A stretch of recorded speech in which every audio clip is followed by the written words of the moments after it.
Hey guys, this is Mrs. Manueli. I'm going to show you how to log on to our online classroom.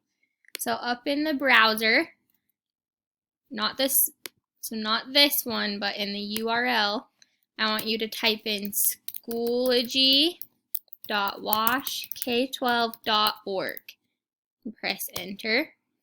Then you're going to need to sign in using your Google account, the one that you use at school, okay?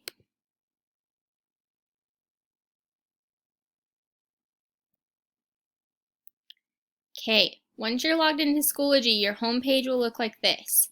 If you ever need to go back to the home page, just click on these mountains and it will bring you right back to this screen. You're going to need to choose this one right here. It should be the only one on your page. You're going to choose Grade 2, Section 14322. When you click on that, you'll be able to see any assignments that I've given you or any other content or resources that I've added to that page. So when it's time to do online school, make sure you click on that and do any assignments. When I tell you to go to Redbird, remember you need to go up here and click on this little box. Choose McGraw-Hill, Launch App,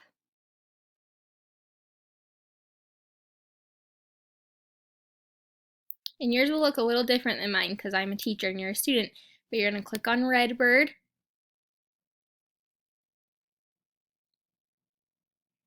And then you click launch and you can get your Redbird minutes, okay? All right, good luck, guys.